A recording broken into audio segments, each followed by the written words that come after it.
Hello, welcome to the next episode of the Rx Workshop. Previously we've talked about how to use schedulers and link and also observables in order to use Rx. And today we'll be focusing on how to use the link join operator with respect to reactive streams. Now if you haven't caught the previous episodes, you can find them on channel 9, or you can also find them on MSDN Data Developer Center with the reactive extensions. Alright, so let's look at how to use reactive coincidence with Rx. So as I said previously, we've talked about observables, link, and schedulers. Today we'll be focusing on the link aspect again, and in particular how to use the join operator, the link join operator with Rx. So now imagine that you have an reactive stream. Here we have a number of messages that are being pumped in. We have 0, 1, and 2, the on next messages occurring. But what we want is each of these messages to have duration. Previously in all of our discussions, these events have only been point events. They have occurred at a specific point in time, and there's been no notion of duration or how long the event lasts. Now we want to have these kind of durations. In particular, you can see that we can also have overlapping durations of the on-next messages. So what's an example of how this might work? So the mouse is a good example. If you have two buttons on the mouse, the left button and the right button, you can certainly overlap when those buttons are depressed. And so here we have left and right, they overlap in time, but of course left can't overlap a second event with its own thing. And so we have this event stream like this. If you have a third button or a fourth button, you might be able to also model those as well. So this is kind of a basic example of how you might have events with duration. There are many other examples. We'll see another one later today. So how do you express this? With Rx, events again are point events, but you can express them by using event streams of event streams. In particular, what happens is when the first event occurs, it's the begin event, and it causes a new event, and the type of the event is itself an event stream or an observable of some end value. So there's an outer stream, and whenever an event occurs, it tells you about a new event, and when that stream has a message in it, that means that the duration is now completed. And so you can actually have begin information here, and you can carry end information there. So for example, when the mouse button goes down and when the mouse button goes up, right? Yes, exactly. So you could have like the position in those two different locations when they pressed it down and let it go.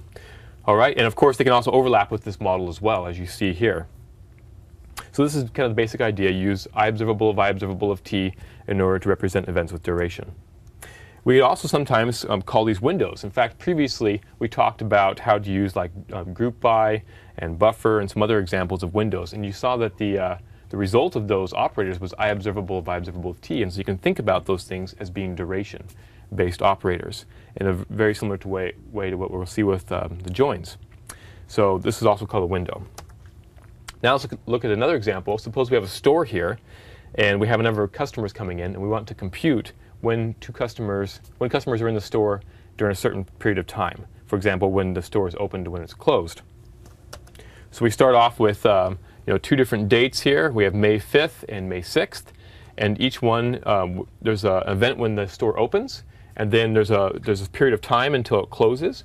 The little green bars at the end are the uncompleted messages, and so it kind of signals when the period of time for which the store is open. Of course, these are not going to be overlapping because you can't really overlap when the store is open. It's the contiguous thing in this example. But there are other examples where that is the case, where you could overlap. And then also we have when customers are kind of at the store waiting to get in, right? And so we have Mo here who it seems he couldn't get out the first he couldn't get out, yeah, so he kind of hides behind the shelves or something. And he kind of leaves here, and then there's Larry and Curly, and so you can compute when they're at the store at the same time as it's opened. And the way you do this is by checking when there's two different event streams here, right? Two event streams of event streams. You compute when the two things coincide. So for example, when this line coincides with this line, that period of time, like this period of time right here, shows that they're actually overlapping, and that's when they're actually coinciding. And the same thing for Larry and for Curly, and of course Mo actually overlaps with this period and with this period here. The notion of a join could be the overlap of two timelines. Exactly. So when we compute that, we see that Mo actually overlaps here, and he starts the second overlap here, then Larry here and Curly here, and that's kind of the join. Yep. We flatten it out. There are other joins that actually preserve the overlaps as well, and we'll see that later. So how could you write a link query in order to do this kind of thing? What you could do is you could ask for the event stream of when the store opens, And remember, each one of those events is going to be itself an event stream that will signal sometime in the future when it closes. And in particular, we call this thing the store openings, and then there's a corresponding .close, which is the property, which is an event stream that says when the store will close. There's also person arrives stream, and so we take these two streams, and person arrived, by the way, has a leaves event, so when the person leaves. And so what we can do is we can say, let's take the store openings and the person arrives two streams and compute when the overlaps occur between those things, and then we'll put them into some window here called G. So, and that's what the into G signals what kind of where to put the window of the overlaps. And now we'll say, well, the opening day is here, and then the people that arrive are on G. And now we've actually computed when people are in at the store at the same time that it's open for each day. And so this is an example of how to use the link join operator in order to compute coincidence in a reactive streams.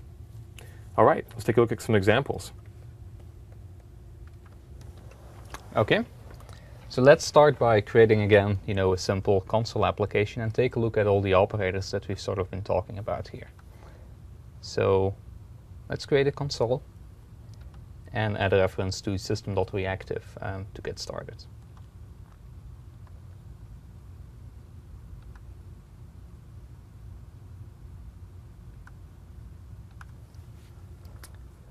So here we are. So let's first of all take a look at some of the operators that allow us to express some duration, because we will need those duration selectors that actually say how long a stream actually lasts. And if you've actually looked at Rx before, you might have wondered about some of the operators in there, like for example never. So like never is one of those guys that's used to represent an infinite duration. Say that a person enters some place but never leaves there for some reason, you could actually model that as observable.never, which means the window never closes. So that person's enters event would actually be an observable of never of the leave event, which will of course be some object representing that the user is leaving. Now in a lot of cases you don't even need some specific information to carry with a stream, you just want a signal. So that's something where you can use this special type that we have sitting in Rx as well called unit.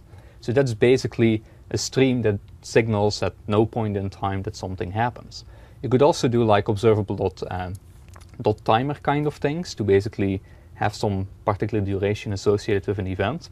And you could also map that thing onto unit because it doesn't really carry any information that you care about. So like those units are kind of signal wires in Rx.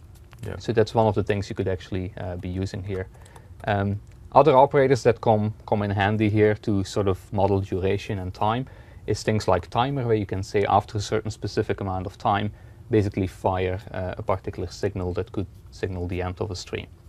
So those are some of the operators to There's also look empty at. as well, if you want to immediately close the duration. Yep. So empty would be sort of the total opposite of never, in a sense that it immediately tells you the completed message at the point you subscribe. So it's actually a zero duration event. Yep. So we have all of those guys. So now let's take a look at the join operators that we actually have available in Rx. So as we said before, the things you want to look for are those operators that have this interesting use of nested types of IObservable of IObservable, where the outer one actually represents the events, and the inner one actually represents the duration of the events that's associated with the outer event. So like window we've seen before is one of those guys that actually has that particular signature. So you should already be quite familiar with the notion of those nested types. So now let's take a look at how the join operators actually look. So we have two of the join operators called join and group join. We saw one in the slide before. The one that we saw there using into G is actually the group join. It actually exposes the group of the people that were in the room at the same time to the selector function behind it. So you can actually take a look at all the people in the room. So the join and group join operators are the ones that the language actually binds to. So let's take a look at how those things actually work. So if you take a look at the signature here, you have two sequences. You have the left sequence and the right sequence. Like for example, the store together with the people that are two distinct notions, and now you sort of want to join them. So for every of the elements from the left and every of the elements of the right, you need to specify a selector function. And that's actually where the overloads of join differ from the enumerable ones, in a sense that the thing returned from those functions is not some value that you compare using an equality comparer, but it are two values that actually represent the inner streams of the durations. So as you can see over here, the function of t_left actually produces a left duration selector.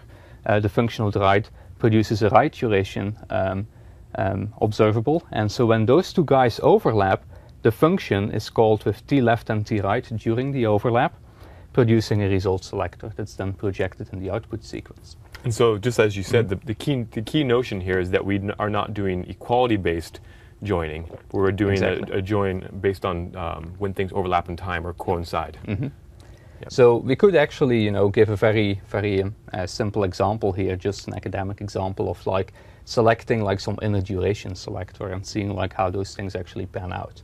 So, say that the left sequence is just something that produces values based on time, let's say.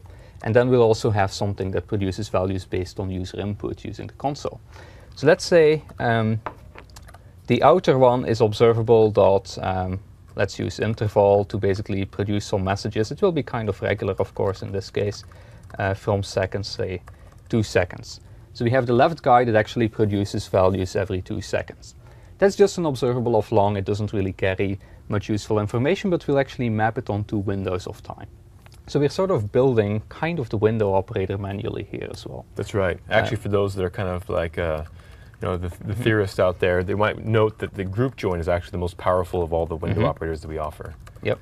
You can express the rest of them in terms of that one. It's, just like select many is, the king of link to objects. If you deal with time, like group join is a very powerful guy to look at. Yes. Yeah. So let's actually just do our little trick that we did before. Basically creating, read line, a stream of inputs from the user, and we'll actually use it as the right-hand sequence. So we'll say write equals input dot to observable.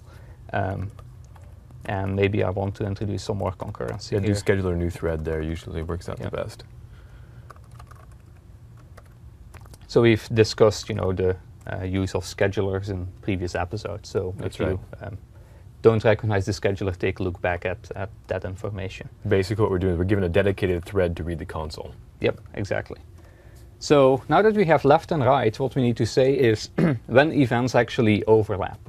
So for every left event, which is actually based on the timer, we now need to select an event that basically indicates the duration of that particular tick of the timer. So let's say we're actually projecting that on a constant duration that's actually a certain amount of time.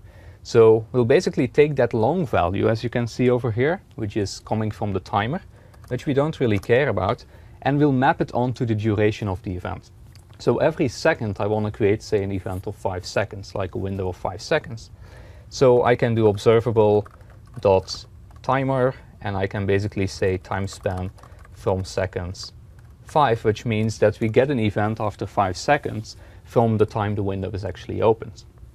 Now we need to do something very similar on the inside. We need to say how long, it takes for a user input to sort of be valid in the system. So we can sort of give it a duration. Let's say it's instantaneously invalid. Exactly. So it's valid for like nanos, the smallest, an iota of time. Yeah. So you want to use empty here? Yes. Let's use empty.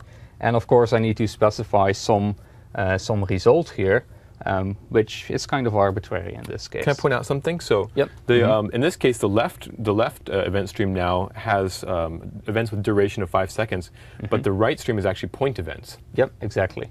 So so if you look at the window operator, for example, the window operator treats things as such as well, right? Yes. You have the time-based operation that's sort of creating those windows of time, and then values, which are point events, are actually being projected into those windows. Yep. So we're actually getting darn close to the window operator here.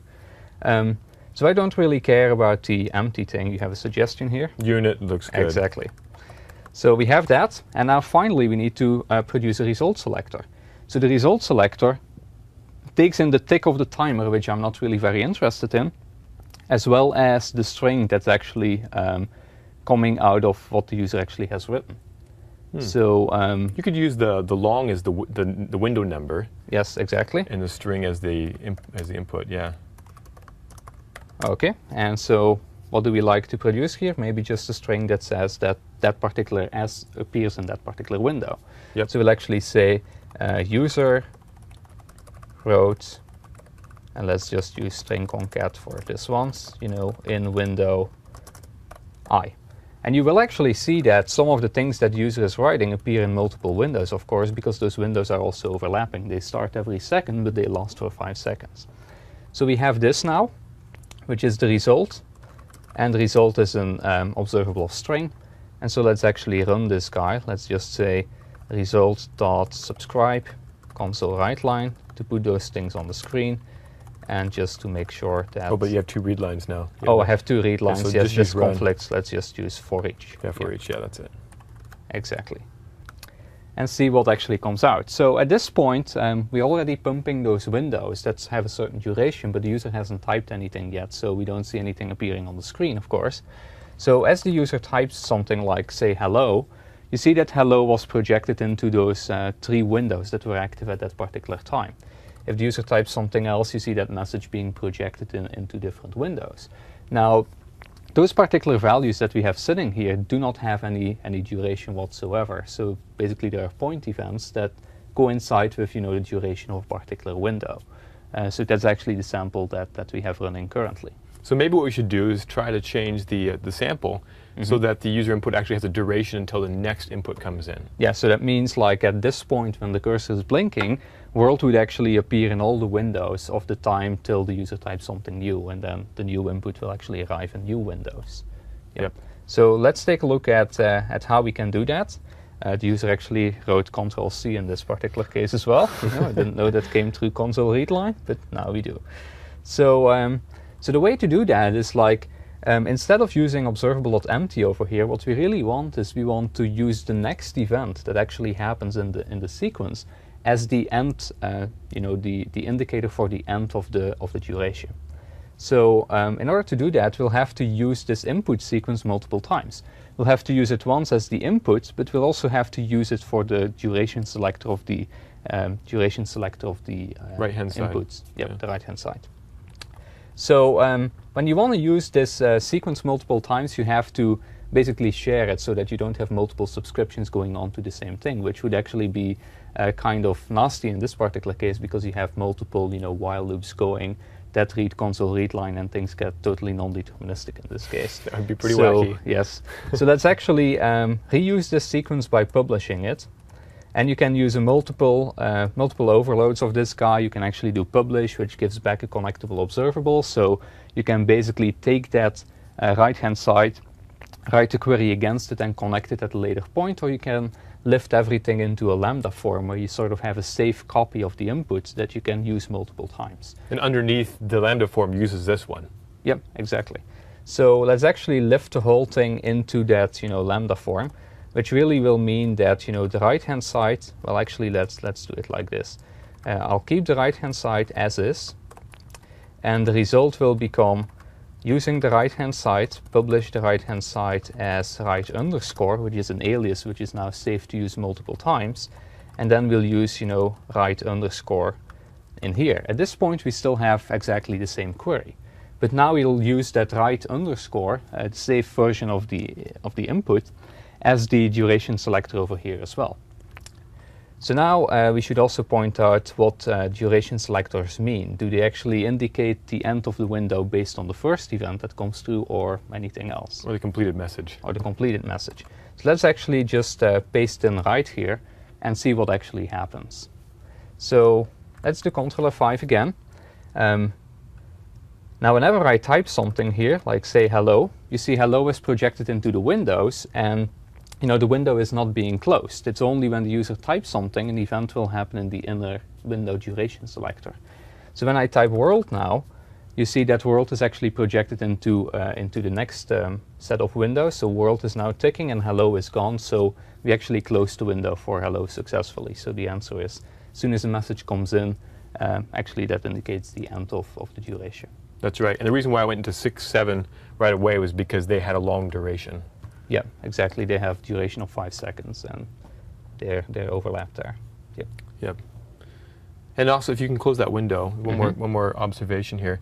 So for those of you that know about hot and cold observables, basically inside of publish, the right underbar is a hot version inside of the Lambda of write. So that's kind of what's going on. It's basically being shared or being published or broadcast. Means that, you know, subscribing inside the Lambda doesn't cause additional side effects of bubbling a subscription up to the original source site. Yep. So sometimes you need to do that kind of thing. Yep. And so we take a look at the challenge? Yeah. You have setting it here? Yes. Well, I have to open it up here. Yep. But this challenge is pretty fun. So we've actually shown, and many people have tried the challenge of actually doing our drag and drop example. Yep. Right, and we've done that. We've actually had a video from an early version of RX about how to do that. You can go look at that for their inspiration. Some of the things are quite dated now in terms of the code. But now what we're going to do is actually have you do the drag and drop example with the link join operators. So here I have the mouse down, mouse up, and mouse move operators. Boost the font a little bit yep, here sure as well. enough. Yep. What did you do, 150? 150, yep. Okay, good. So I have the mouse down, mouse up, and mouse move events already called out for you. And there's a query right now which just says never fire any points. And if you can get this to compute a stream of deltas, and this is the point should be deltas, that means how far the x's moved and how far the y's moved, then the subscribe will just work out. So the only code you should have to change is this code right here. And you can do this using the link join operator and a few other operators. So that's the challenge, to use link join. And I personally, and actually our team has thought that this particular solution is the most elegant that we've come across yet. So have fun and try out the challenge and talk to your friends about it. Thanks for watching this.